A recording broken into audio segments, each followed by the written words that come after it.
Reserve creates money out of thin air. They can loan to banks, central banks of the world, to other governments and international financial institutions, and we're not even allowed to know. They resent the fact that when I ask these questions that they don't have to give us information. That's why the bill to audit the Fed is the first step to ending the Federal Reserve.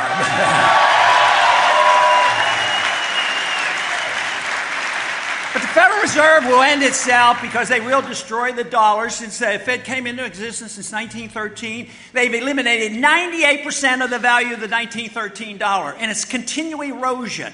They pumped up at first when the crisis hit $1.2 trillion, another $600 billion, and believe me, there is an economic law that says you just can't continue to do this. So Congress has a responsibility. They should cut back, but Congress has a responsibility to protect the value of the currency, and that means that we have the moral and the legal authority to put checks on the Federal Reserve System.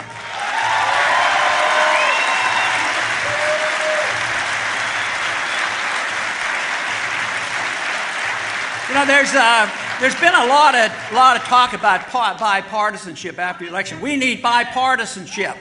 And, you know, in some ways that might be true, but I'll tell you what I think about it. I think and I believe that we've had way too much bipartisanship for about 60 years.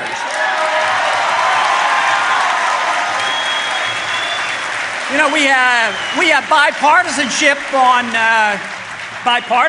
on medical care. You say, yeah, you know, the current administration has given us bad new medical care, but what is done on the other administration? We've been involved for a long time. It's the bipartisanship of the welfare system, the warfare system, the monetary system, the challenge to our civil liberties. It all goes through with support from both parties. So there's way too much bipartisanship. This should be a challenge of the issue of philosophy, good philosophy versus bad philosophy.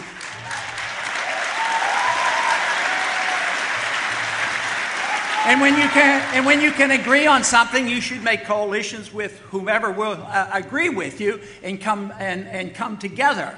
But I'd like to see some bipartisanship, though. What I would like to see is take those big government conservatives who love to spend money and never cut their efforts and their spending, and get the big government liberals where they want to spend and never want to cut, and let them get together and say, you know, it's time, you know, this deficit is good. Let's have a little bit of bipartisanship and cut both.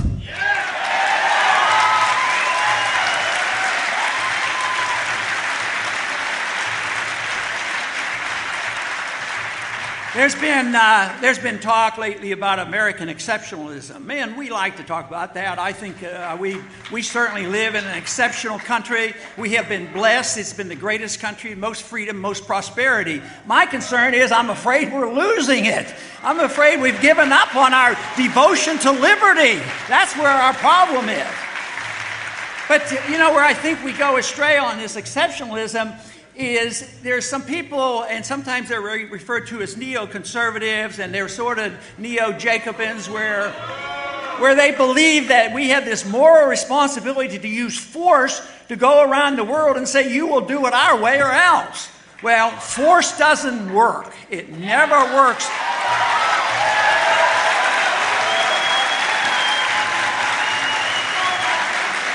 The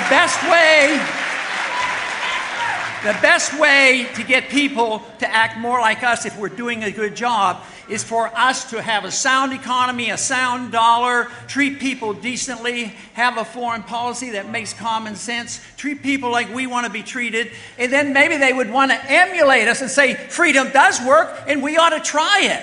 But we can't force it on other people. You know, there's one general rules about what we should expect from government. There is, the First Amendment is a great amendment. Freedom of expression is protected. The government shall write no laws in reference to our freedom of expression. It doesn't say that we're to have an expression of only the non-controversial ideas. It's freedom of expression. Now, most people are pretty good on the First Amendment, but where they slip up is they say the government should write no laws about the freedom of activity. So they want to the liberals want to talk about how to regulate your economic activity and how you spend your money, and others want to regulate your personal lifestyle. But government should not be regulating us, and we should adapt one other principle for that to work. We should all swear off the use of violence against our neighbors, our friends, or our other countries.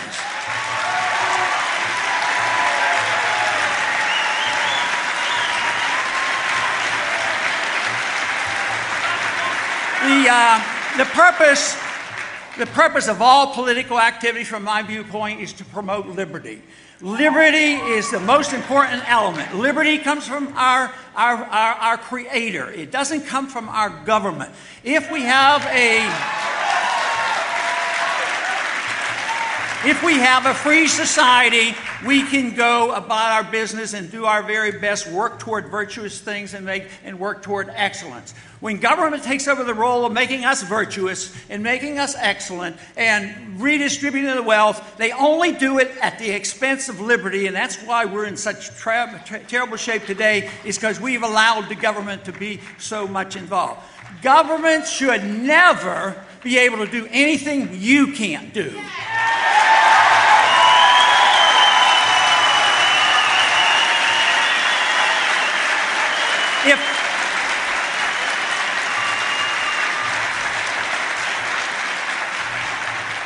If you can't steal from your neighbor, you can't send the government to your neighbor to steal for you. There should be no redistribution of wealth.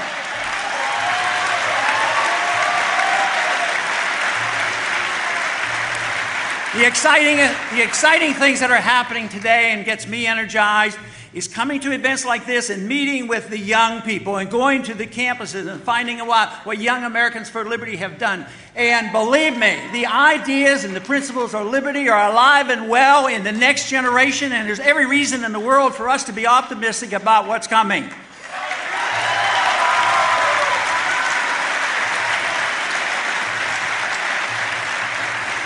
I would like to make one suggestion before I close, that just to think about, because it's not a perfect solution, but especially the young people. What if I had the authority to do it, what if I could offer you and say, look, we're not doing such a good job in government these days. We make promises and we don't know about the future.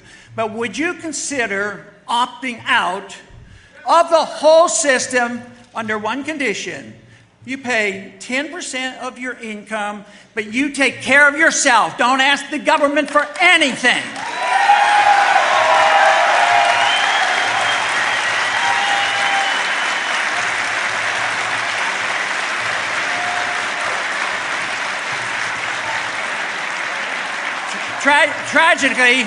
Tragically, you're probably going to have the opportunity, because government is in the process of failing and they can't deliver on the goods, just as the Soviets couldn't deliver the goods and maintain their own power. We will have those same problems domestically, and we face serious economic problems as this dollar crisis evolves.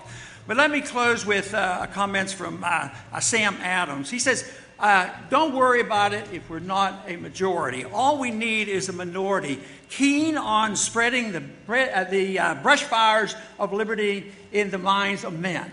That is what we need to do. And believe me, the brush fires are burning. They will not be able to squelch the brush fire. They're burning and they're spreading, and people are getting excited because they're starting to separate it out, what true liberty is all about, what market liberty, personal liberty is, and what it means in foreign policy, what it means in our traditions, the American tradition, what it means because the Constitution confirms and confers with what I'm saying. There is no authority in the Constitution to have a Federal Reserve System, no authority for the welfare state, and no authority for the police state. It's not there.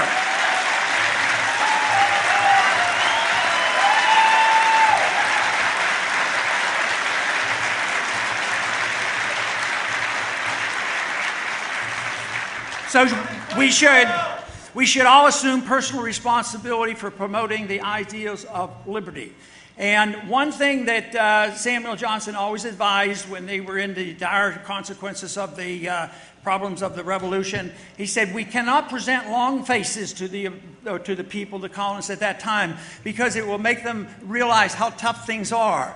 So We should not have long faces. We do not know exactly what tomorrow will bring, but I do know that the effort is worthwhile, and I do know that you can have a lot of fun defending liberty, and believe me, if you understand liberty and realize it's the only humanitarian system that existed ever on mankind, I tell you what, if you learn about it, study it, promote free market economics, and fight for this, I can guarantee you, you will sleep better at night, you will enjoy your life, and you will feel like you're doing something worthwhile.